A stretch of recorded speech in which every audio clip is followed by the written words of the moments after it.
Radhe Radhe প্রিয়ন, bright সাহিত্য YouTube চ্যানেলে তোমাদের স্বাগত জানাই। সব ছেড়ে তোকে বেছে নিয়েছি পার্ট 4। তো চলো বেশি কথা না বলে গল্প শুরু করি। বিয়ের দিন ঠিক হয়ে গেল। সব কিছু এত দ্রুত হচ্ছিল যে আমি নিজেই বিশ্বাস করতে পারছিলাম না। এটা কি সত্যিই আমার জীবন? বাড়িতে সাজসজ্জা, আত্মীয় স্বজন, হাসি, সব কিছুই যেন একটা নাটকের মতো লাগছিল। আর আমি শুধু সেই নাটকের একটা চরিত্র। সকাল থেকে মা বারবার বলছিল সব ঠিক হয়ে যাবে, বিশ্বাস রাখ। আমি আয়নার সামনে বসেছিলাম বউ সাজে। নিজেকে দেখে নিজেরই অচেনা লাগছিল। হঠাৎ ফোনে একটা মেসেজ, আজও সময় আছে, তুই চাইলে সব বদলে দিতে পারিস। মেসেজটি করেছিল ও। আমার হাত কাঁপছিল। আমি অনেকক্ষণ স্ক্রিনটার দিকে তাকিয়ে রইলাম। তারপর ধীরে একটা রিপ্লাই দিলাম, আজই বদলাবে সব কিছু। বিয়ের মণ্ডপে সবাই বসে গেছে, পাত্রপক্ষ, আত্মীয় সবাই অপেক্ষা করছে। আমাকে ডাকা হলো। আমি ধীরে ধীরে হেঁটে গেলাম। সবাই আমার দিকে তাকিয়ে। পুরোহিত মন্ত্র পড়া শুরু করলো। ঠিক সেই মুহূর্তে আমি উঠে দাঁড়ালাম। সবাই অবাক। মা বলল, কি করছিস তুই? আমি কাঁপা গলায় বললাম, আমি এই বিয়ে করতে পারবো না। এক সেকেন্ড পুরো জায়গাটা নিস্তব্ধ।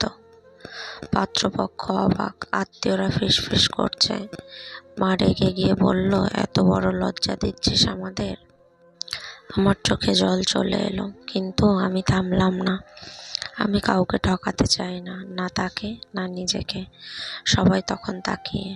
ঠিক তখন আমি যা করলাম সেটা কেউ কল্পনা করতে পারেনি। আমি বললাম, আমি যাকে ভালোবাসি সে এখানেই আছে। সবাই চারদিকে তাকাতে লাগলো। আমি মণ্ডপের বাইরে ইশারা করলাম। দরজার পাশে দাঁড়িয়ে সে। সবাই হতবাক। সে ধীরে ধীরে ভেতরে এলো। কেউ কিছু বলার আগে আমি তার পাশে গিয়ে দাঁড়ালাম। মা চিৎকার করে বলল, এটা কি নাটক? আমি চোখে জল নিয়ে বললাম, না মা, এটা আমার সত্যি। কিছুক্ষণের জন্য সব থেমে গেল। তারপর অবিশ্বাস্য কিছু ঘটল। পাত্র যে এতক্ষণ চুপ ছিল সে উঠে দাঁড়িয়ে বলল, ওকে জোর করে বিয়ে করিয়ে লাভ কি, যেখানে ওর মন নেই? সবাই চুপ। সে আমার দিকে তাকিয়ে হেসে বলল, তুমি সাহস দেখিয়েছ, সেটা সবাই পারে না। আমি অবাক হয়ে তাকিয়ে রইলাম। সেদিন আমি সব হারানোর ভয়ে নিজে দাঁড়িয়েছিলাম, কিন্তু আসলে আমি নিজেকে ফিরে পেয়েছিলাম। আমি ওর হাতটা ধরলাম, এইবার সবার সামনে, কোনো ভয় ছাড়া। সেদিন আমি সবাইকে চমকে দিয়েছিলাম, কিন্তু সবচেয়ে বেশি চমকে গিয়েছিলাম আমি নিজেই। কারণ আমি বুঝেছিলাম নিজের সত্যিটা মেনে নেওয়ার মতো সাহস সেই আসল ভালোবাসা। সেদিনের পর সব কিছু যেন এক মুহূর্তে থেমে গেল। বাড়ি ফিরে দেখি কেউ আমার সাথে কথা বলছে না। মা একদম চুপ। ওই চুপটাই সবচেয়ে কষ্ট দিচ্ছিল। আমি ধীরে বললাম, মা, কোনো উত্তর নেই। আমি আবার বললাম, আমি কিছু ভুল করিনি। মা হঠাৎ বলে উঠল, এটা আমাদের কাছে ভুল।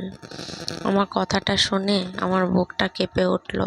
সেই রাতে আমি বুঝলাম লড়াইটা এখনো শেষ হয়নি, বরং শুরু।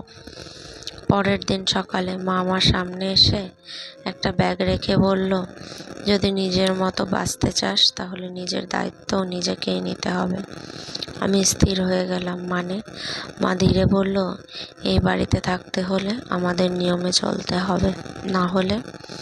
কথাটা শেষ করলো না, কিন্তু আমি বুঝে গেলাম। আমার চোখে জল চলে এলো। তো কেমন লাগছে তোমাদের গল্পগুলো? কি করলো সে? সে ফোনটা হাতে নিল, ওকে কল করলো। ও ফোন ধরতেই আমি শুধু বললাম, আমি হয়তো বাড়ি ছেড়ে চলে যাব।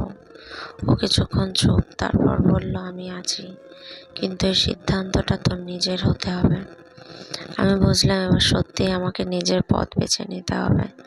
সেদিন রাতে আমি ব্যাগটা গোছালাম। হাত কাঁপছিল, চোখ বুজে যাচ্ছিল। দরজার সামনে এসে দাঁড়ালাম, পেছনে তাকালাম। এই ঘর, এই মানুষগুলো আমার সব কিছু। ঠিক তখনই পেছন থেকে মায়ের গলা, যদি আজ বেরিয়ে যাস তাহলে ফিরে আসার রাস্তা সহজ হবে না। আমি থেমে গেলাম, চোখ বন্ধ করে ভাবলাম, আমি কি সত্যি সব কিছু ছেড়ে যেতে পারবো? চোখ বন্ধ করে ভাবলাম। তারপর ধীরে আমি দরজাটা খুললাম। তো কি হবে এরপর? সে কি সত্যি বাড়ি ছেড়ে বেরিয়ে যাবে, নাকি শেষ মুহূর্তে থেমে যাবে? কি মনে হচ্ছে তোমাদের? কমেন্ট করে জানিও।